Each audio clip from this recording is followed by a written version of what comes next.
Sharjah के अंदर खेले जा रहे 3 देशों के बीच T20 ट्राई नेशन सीरीज का आज का ये जो सेकंड मैच खेला जाएगा पाकिस्तान और यूएई के बीच में। ये दोनों टीमें जब आपस में भिड़ेंगी तो कौन सी प्लेयर दोनों टीमों की तरफ से वो बेस्ट ऑप्शन होंगे जो कि कम से कम हमारी 6 में से कम 4 से 5 टीमों में तो जरूर होने चाहिए। और उनके अलावा बाकी के 2 से 3 टीमों में कौन से ऐसे डिफरेंशियल प्लेयर होंगे जो कि रोटेट होंगे, क्योंकि हमको जो 6 टीमें आज के इस मैच के लिए बनानी होंगी वो वही 6 टीमें होंगी जो कि जाकर के वो फ्री वाला कॉन्टेस्ट ज्वाइन करेंगी, जहां पर हमारे पास कई सारे ऑफर्स वहां पर जीतने के मौके होंगे बिना कोई पैसा लगाए। तो पूरा वीडियो उसको जानने के लिए शुरू से अंत तक देखिएगा। लेकिन साथ ही साथ ये भी बता दूं कि शारजा करके स्टेडियम के इसी मैदान पर जहां पर आज के सेकंड मैच खेला जाएगा, पहला मुकाबला जो पाकिस्तान और अफगानिस्तान के बीच में खेला गया था उसमें जैसा कि आपको मैंने पिछले वीडियो में भी बताया था पिच रिपोर्ट के बारे में, उसी तरह से आज भी एक्सप्लेन करूंगा। जहां पर पाकिस्तान की टीम ने अफगानिस्तान की टीम को पहले बैटिंग करने के बाद अपने स्कोर को डिफेंड करते हुए काफी आसानी से हरा दिया और उस मैच में क्या स्कोरिंग रही वो भी हम आगे देखेंगे। लेकिन जैसा मैंने आपको बताया कि आज का ये सेकंड मैच भी शारजा क्रिकेट स्टेडियम के उसी मैदान पर खेला जाएगा 30 अगस्त को रात को 8:30 बजे से भारत के समय के हिसाब से,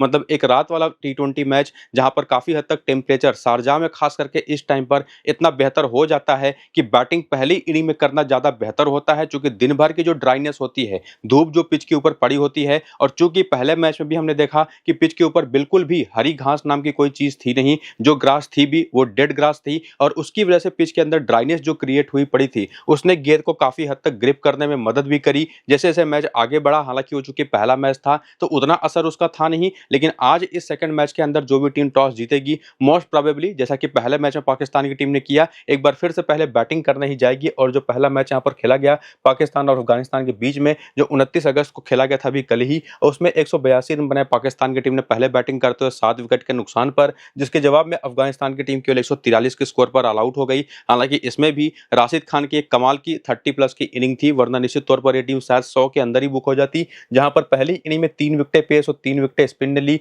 तो सेकंड इनिंग के अंदर 6 विकेटें पेस और 4 विकेटें स्पिन ने ली। और पहले 6 ओवर के पावर प्ले में अगर आप देखें तो दोनों टीमों ने काफी अच्छा यूटिलाइज किया, जहां पर नई गेंद से रन बनाना सबसे ज्यादा आसान था, क्योंकि जैसे जैसे गेंद पुरानी हो रही थी रन बनाना थोड़ा सा वहां पर मुश्किल होता चला जा रहा था। तो इसी वजह से जैसे कि हमने पहले मैच में भी देखा, सेकंड मैच के अंदर भी जहां पर 150 160 प्लस का स्कोर तो बनता दिखाई पड़ ही रहा है, खास करके अगर पाकिस्तान की टीम बैटिंग करती है तो। लेकिन वहीं पर जैसा मैंने आपको यह भी बताया कि जैसे जैसे यह मैच आगे बढ़ेगा, अगर यूज्ड पिच हुई जो कि पिछले मैच में यूज की गई थी पिच, वही आज के इस मैच में अगर यूज की जाती है तब तो ज्यादा दिक्कत पहले बैटिंग करने के बाद सेकंड बैटिंग करने के दौरान होगी। लेकिन अगर फ्रेश पिच प्रोवाइड करवाई जाती है तो निश्चित तौर पर थोड़ा सा बेहतर माहौल होगा सेकंड इनिंग में बैटिंग करने के लिए भी। लेकिन जो भी होगा कि पहले मैच की पिच ही आज के इस मैच में भी यूज की जा रही है या सेकंड मैच के लिए कोई डिफरेंट फ्रेश पिच मिलेगी, उसके बारे में अपडेट आपको मैं टेलीग्राम और व्हाट्सएप पर करूंगा। वेदर के बारे में भी वहीं पर बता दूंगा। इसके साथ साथ बाकी और 5 मैचों का स्कोर कार्ड अगर आप इसमें देखें तो देखेंगे तो पिछले 6 मुकाबले जो इस ग्राउंड पर खेले गए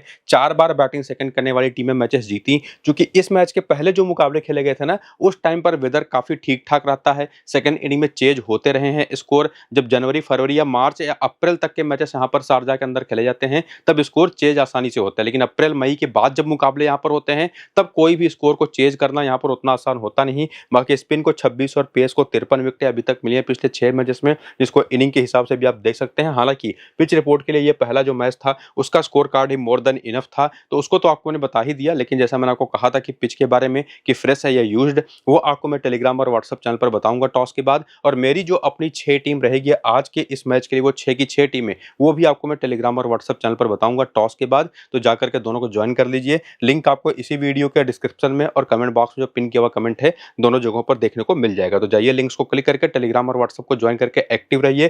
फिलहाल आज 30 तारीख है तो आज ही पता भी चलेगा कि फैंटेसी का भविष्य क्या होने वाला है। इसके साथ साथ अगर हम बात करें यहाँ पर प्लेइंग 11 और बैटिंग ऑर्डर की, जो एक तरह से होस्ट नेशन है यूएई, उसकी तरफ से मोहम्मद वसीम और Mohammad Zoheb most probably open करते दिखाई पड़ेंगे। इसके बाद अलीशान सराफू है, राहुल चोपड़ा है, आसिफ खान है, और उसके बाद इनके लोअर ऑर्डर की बैटिंग और बॉलिंग, जिसमें पावर प्ले और डेथ ओवर के बॉलर्स जो होंगे जो पूरे 4-4 ओवर भी करते दिखाई पड़ेंगे, उनके नाम भी यहाँ पर आप देख सकते हैं। बाकी बेंच तो इनका आपके सामने है ही। और इसके बाद अगर आप करियर इनका देखना चाहें कि क्या एक्सपीरियंस है लेकर के आते हैं इंटरनेशनल T20 क्रिकेट में, तो देखेंगे मोहम्मद मोहम्मद वसीम का पूरा टी20 करियर जो रहा है 78 मैचों का 2759 रन रहे हैं, 38 का बढ़िया एवरेज है। बॉलिंग बहुत ही रेयरली करते हैं तो उसको तो छोड़ दीजिए, लेकिन जो 38 रन का बैटिंग एवरेज है पूरे करियर के दौरान, उसमें पहली इनिंग में 45 का एवरेज है तो सेकंड इनिंग के अंदर 29, जो कि दोनों इनिंग का काफी ठीक ठाक है, बढ़िया एवरेज है, मोर देन इनफ है कि आप इनको टीम में रखें दोनों इनिंग्स की बैटिंग के दौरान। लेकिन निश्चित तौर पर यह दिखाते हैं कि पहली इनिंग में जब आप अपनी 6 टीमें बनाएंगे ना, तो निश्चित तौर पर उसमें से 1 या 2 टीम ऐसी जरूर होनी चाहिए जिसमें पहली इनिंग की बैटिंग अगर यूएई की है तो वहां पर ये आपके कप्तान होने चाहिए। ठीक उसी तरह से मोहम्मद जोहैब का भी देख लीजिए, अभी से 9 मैचों का छोटा करियर है, 219 रन है, 27 का एवरेज है। ये भी कभी कभार बॉलिंग करते हैं ऑफ स्पिन, जिसमें 27 का एवरेज पहली इनिंग का है, 27 का ही सेकंड इनिंग का भी है। ठीक उसी तरह से आप यहाँ पर अलीशान सराफू, जिनको 50 मैचों में 1000 से ज्यादा रन बनाने का एक्सपीरियंस हो चुका है, देखेंगे तो सेकंड इनिंग में थोड़ी सी बेटर बैटिंग करते हैं। उसी तरह से बाकी बैटर्स का तो देख ही लेंगे पूरा करियर और बैटिंग एवरेज जो इनिंग के बेसिस पर है। लेकिन वहीं पर जैसे ध्रुव पराशर जैसे ऑलराउंडर, जो बॉलिंग ऑलराउंडर्स हैं, ऑफ स्पिन बॉलर, 20 मैचेस में 94 रन है, 24 विकेट जो ले चुके हैं, इनका अगर पहली इनिंग का अगर आप स्ट्राइक रेट देखें जब बॉलर, तो हर 23वीं गेंद इनके लगी है लगभग ऑन एन एवरेज। पहली इनिंग में जितनी भी बॉलिंग करके जितनी भी विकेटें इन्होंने ली हैं डिवाइड कर देंगे तो हर 23वीं गेंद पर इनको 1 विकेट ऑन एन एवरेज मिलती है। लेकिन वहीं पर सेकेंड इनिंग में देखेंगे तो हर 14वीं गेंद पर ही 1 विकेट मिल जाती है। कहने का मतलब एक एग्जाम्पल के तौर पर अगर आप समझें तो पहली इनिंग में बॉलिंग करते तो जनरली ये 1 विकेट लेते हैं, सेकेंड इनिंग में बॉलिंग करते तो जनरली 2 विकेट लेके जाते हैं हर मैच में। तो ये इनकी इंपॉर्टेंस को भी समझाता है कि किस इनिंग में ये ज्यादा बेटर ऑप्शन है। और वैसे भी स्पिन बॉलिंग ऑप्शंस के लिए सेकेंड इनिंग की माहौल यहाँ पर और बेहतर होगी बॉलिंग करने के लिए, जो कि आपने पिच रिपोर्ट में भी समझा था। ठीक उसी तरह से बाकी बॉलर्स का भी पूरा करियर और इनिंग के बेसिस पर स्ट्राइक रेट कब कितना बेहतर रहा है वो भी आप जरूर देख लीजिए, जिससे आपको पूरा ये पता चल जाए कि क्या एक्सपीरियंस लेकर के ये सारे प्लेयर आते हैं स्पेसिफिकली टी20 क्रिकेट के अंदर। इसके बाद आकर के रिसेंट फॉर्म अगर आप देखें तो ये एक ऐसी टीम रही है यूएई की टीम, जो कि निश्चित तौर पर पाकिस्तान के सामने तो ना टिक पाए। हालांकि अफगानिस्तान की टीम काफी बेहतर थी, वो तो टिक ही नहीं पाई, लेकिन इस टीम की तरफ से फिर भी अगर आप प्लेयर्स का रिसेंट फॉर्म अगर आप देखने जाएं तो मोहम्मद वसीम हो गए, मोहम्मद जोहैब हो गए, अलीशान सराफू हो गए, राहुल चोपड़ा हो गए और इवन आसिफ खान भी हो गए। ये सारे के सारे जो टॉप ऑर्डर के 5 खिलाड़ी हैं, अगर आप इनका रिसेंट फॉर्म अगर आप देखेंगे ना तो वही चीज आपको देखने को मिलेगी जो कि जनरली इस तरीके की टीमों के प्लेयर्स में देखने को मिलता है। ये जो आपको मैं कहीं कहीं अंडरलाइन करके दिखा रहा हूं वो दिखाता है कि टॉप ऑर्डर के जो 5 बल्लेबाज हैं इनके ऊपर अब 100% भरोसा तो कतई नहीं कर सकते कि इनको कम से कम 6 में से 4 से 5 टीमों में आप रखें। उसमें निश्चित तौर पर मोहम्मद वसीम के पास एक्सपीरियंस बहुत ज्यादा है तो वो उनमें से एक प्लेयर हो सकते हैं, लेकिन किसी का भी अगर आप रिसेंट फॉर्म उठा करके देख लें तो कंसिस्टेंसी नाम की कोई चीज आपको देखने को मिलेगी नहीं।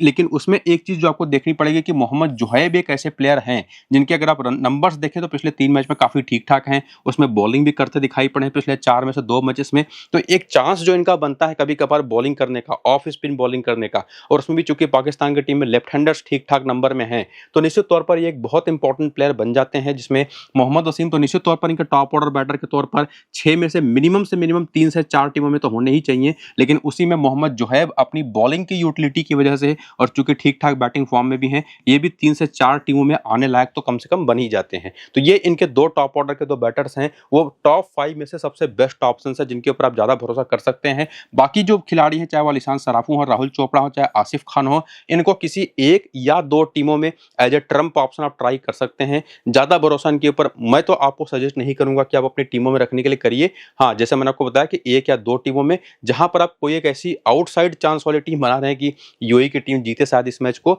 तो वहां पर आप इनको जरूर ट्राई करिए। सिमिलर चीज यहां पर आर्यन शर्मा को लेकर के भी कहूंगा। लेकिन उसके बाद आते हैं ध्रुव पराशर, जैसा कि आपने करियर इनका देखा भी, जैसी पिच भी है सेकेंड इनिंग के लिए ज्यादा कंडीशंस इनके लिए बेहतर होंगी। हालांकि जो कि एक right handed batter off spin bowler के तौर पर बैटिंग तो कर ही लेते हैं, बॉलिंग भी अच्छी खासी करते हैं।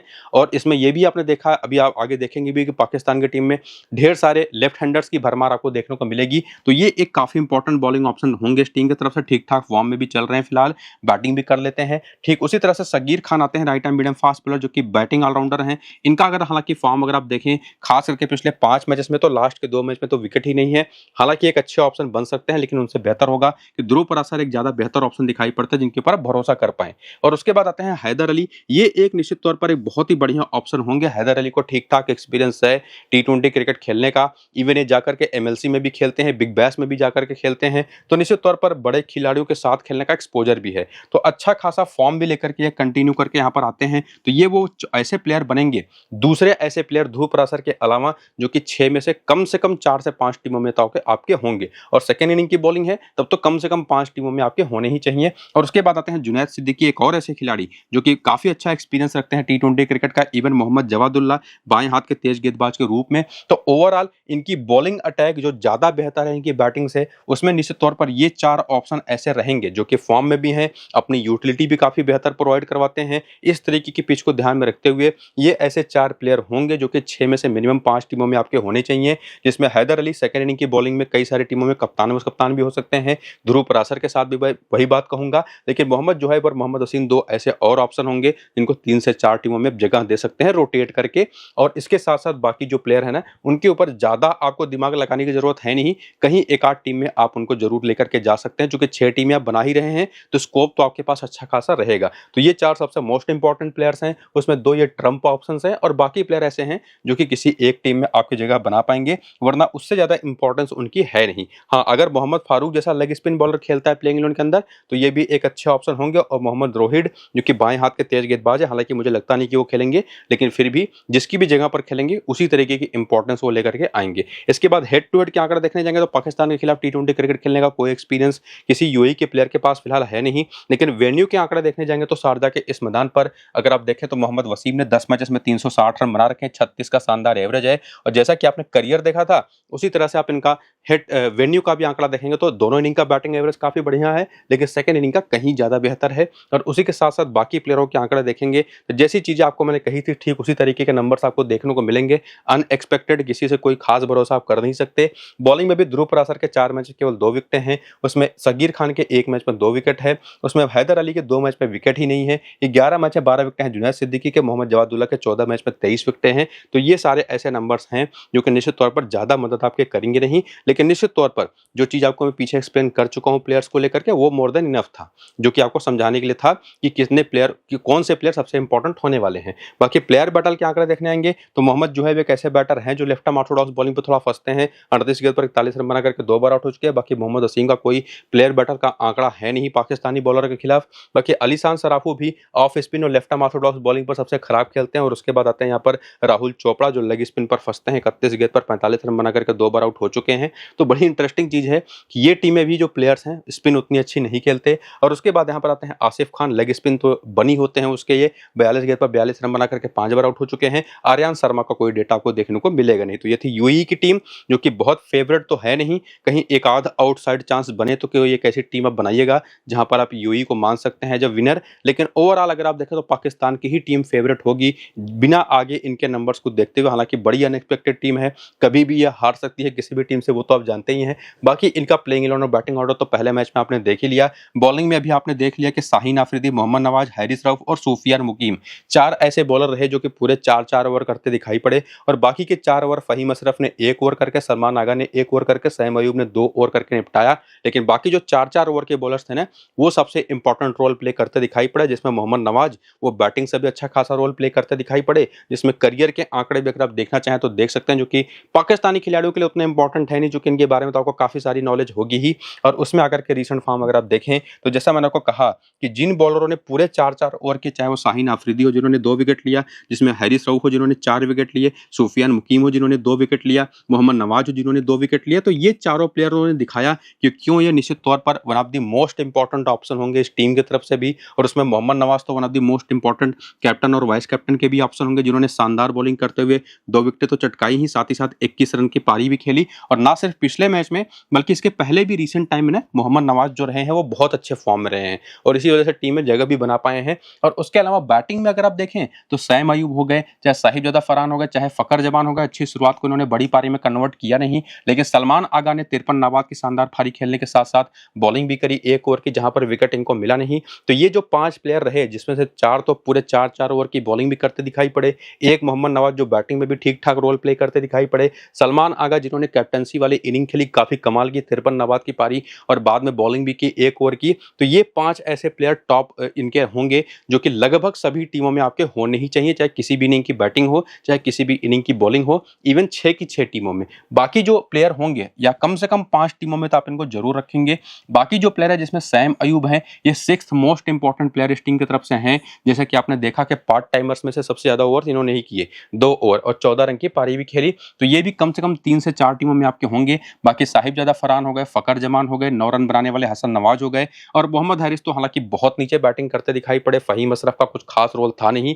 तो मोहम्मद हैरिस और फ़हीम अशरफ जैसे प्लेयर ये किसी एक टीम में आपके आ सकते हैं मैक्सिमम से मैक्सिमम, लेकिन बाकी जो बैटर्स हैं चाहे वो फ़खर जमान हो गए, साहिबजादा फरहान हो गए और इवन हसन नवाज हो गए, ये 3 ऐसे खिलाड़ी हैं जो कि वही 1 या 2 टीमों में मैक्सिमम से मैक्सिमम आपकी जगह बनाएंगे जब आप 6 टीमों का कॉम्बिनेशन बनाएंगे। बाकी 5 प्लेयर तो बेस्ट हैं जो कम से कम 5 टीमों में रहेंगे। सैम अयूब जरूर 3 से 4 टीमों में जगह बनाने लायक हैं जिसमें आप इनको कप्तान या वाइस कप्तान भी प्रेफर कर सकते हैं। तो ये तो पाकिस्तान की टीम थी जो निश्चित तौर पर ज़्यादा दिक्कत है नहीं इनकी तरफ से प्लेयर पिक करना। बाकी हेड टू हेड में देखेंगे तो केवल मोहम्मद नवाज एक ऐसे प्लेयर जो कि 2016 एशिया कप में एक मैच खेले थे यूएई के खिलाफ जिसमें विकेट इनको मिला नहीं था कोई भी, बाकी कोई प्लेयर यूएई के खिलाफ अभी T20 क्रिकेट खेला नहीं। बाकी शारजा के इस मैदान पर खेलने का एक्सपीरियंस अगर आप देखना चाहें तो वो भी देख सकते हैं और इसमें जो बैटिंग लाइनअप इनकी है उसमें अगर पूरा का पूरा लाइनअप देखेंगे तो केवल फ़खर जमान का एक ठीक ठाक नंबर है जो कि 15 मैच में अभी तक खेले हुए हैं इस मैदान पर, और 15 मैचेस जो खेले हैं फ़खर जमान ने इस मैदान पर उसमें इन्होंने ठीक ठाक 410 रन बनाए हैं 27 के एवरेज से। बाकी लोगों के नंबर्स उतने बेहतर है नहीं।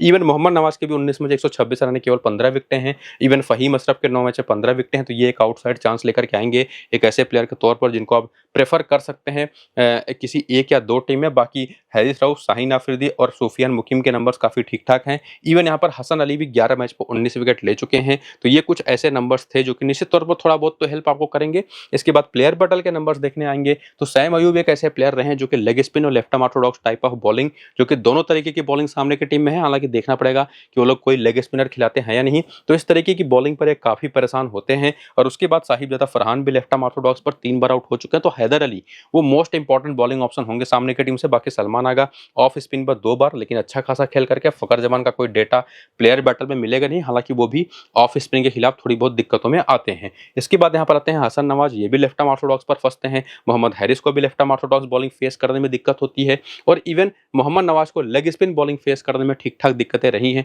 29 गेंद पर 43 रन बना करके 3 बार आउट हो चुके हैं। तो ये बॉलर जो है ना specifically left arm Orthodox bowler वो बहुत इंपॉर्टेंट होता है हमेशा पाकिस्तान जैसी टीम के खिलाफ। तो इसी वजह से जो आपको मैंने पीछे हैदर अली का नाम काफ़ी इंपॉर्टेंट बताया था वो तो निश्चित तौर पर होगा ही। लेकिन जब आप अपने प्लेयर पिक कर लेंगे 6 की 6 टीमें बना लेंगे तो उसमें मोस्ट कॉमनली आप देखेंगे लोगों की टीम में सैम अयूब और फ़खर जमान ही कप्तान है, बस कप्तान के ऑप्शन होंगे। लेकिन उसी में हैरिस राउफ हो गए, मोहम्मद वसीम हो गए, शाहीन आफरीदी हो गए, even Mohammad Nawaz one of the most important player जो कि कप्तान और कप्तान आपके बन सकते हैं। बाकी जो टीम बनेगी ना फाइनल 6 टीमें वो आपको मैं टेलीग्राम और व्हाट्सअप चैनल पर तो दे ही दूंगा। टॉस के बाद पिच रिपोर्ट भी बता दूंगा। तो जाकर के टेलीग्राम और व्हाट्सअप को ज्वाइन कर लीजिए। लिंक आपको इसी वीडियो के डिस्क्रिप्शन में और पिन कमेंट सेक्शन में देखने को मिल जाएगा। लिंक को क्लिक करके टेलीग्राम और व्हाट्सअप को ज्वाइन करके एक्टिव रहिए और पूरा वीडियो शुरू से अंत तक देख करके अपनी भी कुछ टीमें बनाने की कोशिश करिए। फिलहाल इस वीडियो को यहाँ पर करेंगे खत्म, चलते हैं, नमस्कार।